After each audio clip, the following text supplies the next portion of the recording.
Roots நேயர்களுக்கு வணக்கம். So இன்னைக்கு நம்மளோட ஷோல ஒரு சூப்பரான இன்ட்ரெஸ்டிங்கான விஷயத்தை பத்தி தான் டிஸ்கஸ் பண்ண போறோம். ஸோ ஒரு சின்னதா டீ சாப்பிட்டுக்கிட்டே நம்ம வந்துட்டு அந்த விஷயத்தை டிஸ்கஸ் பண்ணலாம். அப்புறம் தினேஷ், இப்போ ரொம்ப போர் அடிக்குது, லீவ் எல்லாம் வந்துகிட்டே இருக்கு, ஏதாவது படம் பார்க்க போலாம் அப்படின்னு நினைச்சேன். கங்குவா படம் வந்திருக்குன்னு சொன்னாங்க, நீங்க போய் பார்த்துட்டீங்க, எப்படி இருக்கு? என்னங்க அது படமாங்க அது? ஏன் தான் போனேன்னு சொல்லிட்டு ரொம்ப வெறுப்பாயிடுச்சுங்க. ஏன்டா தியேட்டருக்கு போயிட்டேன் அப்படின்ற மாதிரி ஒரு ஆச்சு. படமே சரியில்லை, நல்லாவே இல்லை. ஒரு மாதிரி சவுண்ட் எரிச்சல், ரொம்ப இரிட்டேட்டிங் ஆயிடுச்சு. பயங்கரமா ஒரு ஃபெயிலர் அப்படின்னு சொல்லலாம். படம் வந்து செம்ம ஃபிளாப், எதிர்பாராத வெற்றி அப்படின்வாங்கல்ல, இது எதிர்பாராத தோல்வி அப்படின்ற மாதிரி தான் படம் போயிட்டு இருக்கு. நீங்க இப்படி சொல்லிட்டீங்க, ஆனா சூர்யா ரசிகர்கள் பொதுமக்கள் எல்லாருமே ஆஹா ஓஹோ, அதுக்கு முன்னாடியே கங்குவா கங்குவான்னு பயங்கரமா கத்திக்கிட்டே இருந்தாங்க. நீங்க பொதுவா சூர்யா படம் எடுத்துக்கங்களேன், சைலண்டாவே இருந்தாவே சூர்யா படம் பயங்கரமா ஓடிடும். இந்த இதுக்கு முன்னாடி பாத்தீங்கன்னா ஜெய் பீம், அப்புறம் அயன், இந்த மாதிரி படங்கள ஒரு கெரியர்லயே பாத்தீங்கன்னா எந்த ஒரு அனௌன்ஸ்மெண்ட் இல்லாம ரொம்ப எக்ஸ்பெக்டேஷன் இல்லாத ஒரு மூவியெல்லாம் வந்து பாத்தீங்கன்னா பயங்கரமா வசூல் அழிஞ்சிருக்கு. ஆனா ரொம்ப எக்ஸ்பெக்டேஷன் கொடுப்பாங்க. உதாரணத்துக்கு ஏழாம் அறிவு கொஞ்சம் நஞ்ச எக்ஸ்பெக்டேஷனை கொடுத்தாங்க, அப்புறம் மாற்றான் கொஞ்சம் நஞ்ச எக்ஸ்பெக்டேஷனை கொடுத்தாங்க, பயங்கரமெல்லாம் கொடுத்தாங்க. இந்த மாதிரி கொடுக்கும் போது அவருடைய படங்கள்லாம் வந்து ரொம்ப ஃபெயிலியராகவே போகுது அப்படின்னு சொன்னா அதுக்கு ஒரு சின்ன உதாரணம் தான் கங்குவா.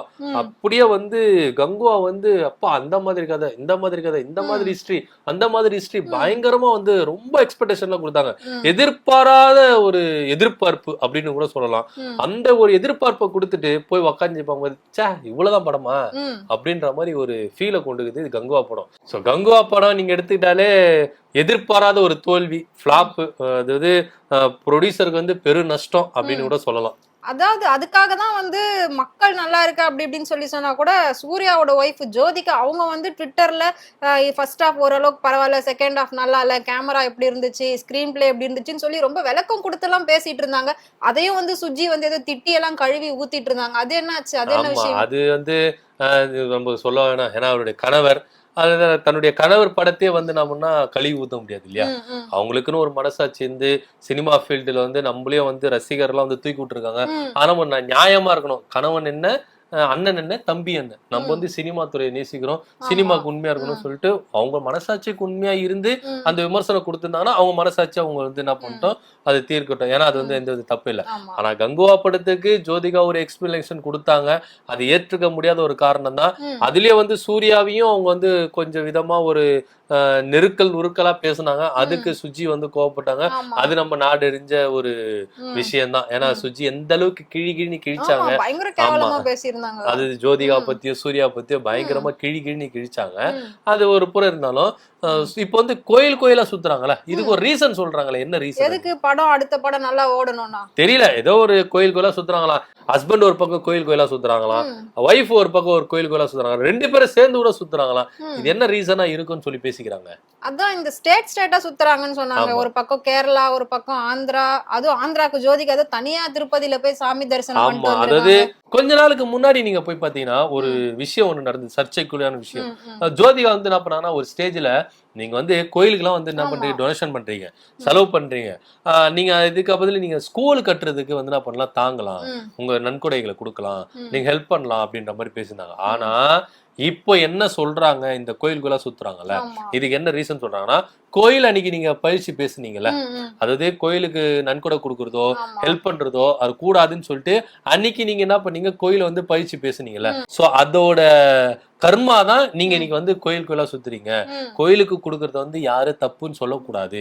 நீங்க அன்னைக்கு கோயில வந்து பயிற்சிங்க, ஆனா இன்னைக்கு கோயிலுக்குள்ள சுத்துறீங்க. சோ கங்குவா படம் ஃபெயிலியர் ஆனதுக்கு காரணமும் இதுவா கூட இருக்கலாம் அப்படின்ற மாதிரி தான் அவங்க சொல்றாங்க. ஒரு சில தரப்பு சொல்றாங்க. இப்போ ஜோதிகா ஒரு பக்கம், சூர்யா ஒரு பக்கம் கோயிலுக்குள்ள சுத்துறதுக்கு வந்து இந்த கர்மா தான் அப்படின்னு சொல்றாங்க. குறிப்பா பாத்தீங்கன்னா கொல்லூர் மூகாம்பிகை கோயில், இது வந்து பாத்தீங்கன்னா ஜோதிகாவும் சூர்யாவும் என்ன பண்ணிருக்காங்க, சேர்ந்து போயிருக்காங்க. அதுக்கப்புறம் பாத்தீங்கன்னா இந்த கங்குவா பட டைரக்டர் சிறுத்தை சிவா இருக்காருல்ல, சோளிங்கர்ல உள்ள நரசிம்மர் கோயிலுக்கு என்ன பண்ணிருக்காங்க, ரெண்டு பேர் வந்து என்ன பண்ணிருக்காங்க, சேர்ந்து போயிருக்காங்க. ஆனா இன்னைக்கு ஒரு ட்விஸ்ட் நடந்திருக்கு. என்ன அப்படின்னு பாத்தீங்கன்னா, ஜோதிகா மட்டும் திருப்பதிக்கு தரிசனம் பண்ண போயிருக்காங்க, தனியா போயிருக்காங்க. என்ன ஒரு ட்விஸ்டா இருக்கும்? ஏன் அப்படின்னு பாத்தீங்கன்னா, ஜோதிகாகத்தான் தன்னுடைய குடும்பத்தையே வந்து விட்டுட்டு மும்பைக்கு போய் செட்டில் ஆனாரு சூர்யா. சூர்யா. ஆனா இங்க வந்து பயங்கரமா ஒரு ட்விஸ்ட் அது. ஏன்னா சூர்யாவுடைய கரியர்ல பாத்தீங்கன்னா சமீபத்துல ரிலீஸ் ஆன சூரரை போற்று, ஜெய் பீம் படம்லாம் அமேசான் ஓடிடி தளத்துல இவங்க தான் வந்து கொடுக்க சொல்லி புஷ் பண்ணிருக்காங்க. அதே மாதிரி ஜோதிகாவுடைய வழிகாட்டுதல் பேரில தான் சூர்யா நடக்கிறாரு. மும்பைக்கு போன ரீசன் அவர் ஒரு ரீசன் சொல்றாரு.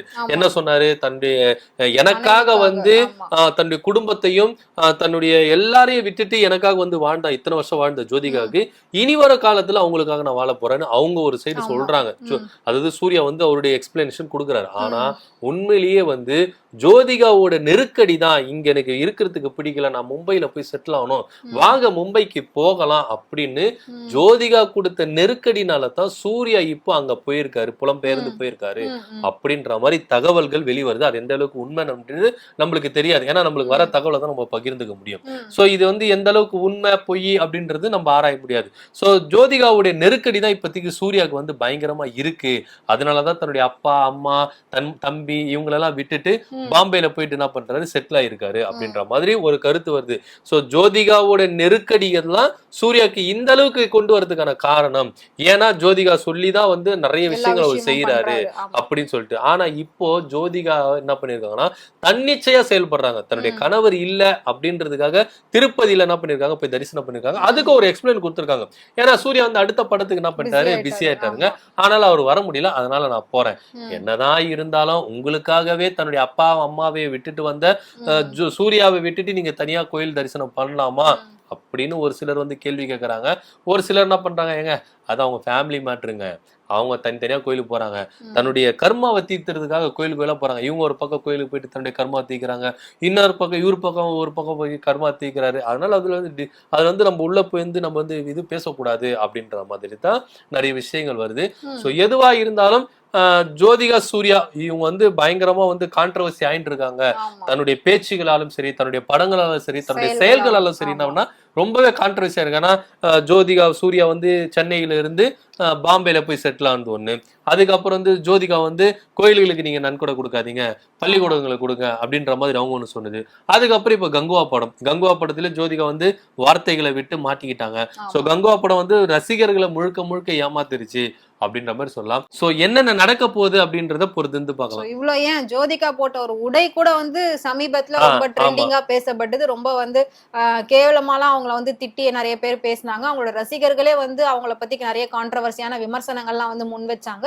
சோ இதே மாதிரி விஷயம் சூர்யா, ஜோதிகா அண்ட் சிவகுமார் இவங்களோட குடும்பத்தையே சுத்தி சுத்தி வந்து அடிக்கிறதுக்கு காரணம் என்ன, எதனால இப்ப இவங்க வந்து ஹாட் டாபிக்கா சினிமா உலகத்துல பேசப்படுறாங்க அப்படின்றது இன்னும் நிறைய விஷயங்கள் வந்து இதோட பின்னணி இருக்கு. அது எல்லாமே நமக்கு கூடிய சீக்கிரம் தெரிய வரும். சோ நாங்க சொன்ன இந்த சூர்யா ஜோதிகா இன்ஃபர்மேஷன் கண்டிப்பா உங்களுக்கு வந்து பிடிச்சிருக்கும் அப்படின்னு நம்புறோம். சோ நாளைக்கு வேற ஒரு புதுமையான நியூஸ் எடுத்துட்டு வந்து நம்ம மக்கள் கிட்ட ஷேர் பண்ணிக்கலாம் டீ பிரேக்ல. கண்டிப்பா இதே மாதிரி சினிமா பத்தின நிறைய அப்டேட்ஸ் உங்களுக்கு தெரிஞ்சுக்கணும் அப்படின்னா மறக்காம ஃப்ரண்ட் டூட் சேனலை ஃபாலோ பண்ணிக்கோங்க.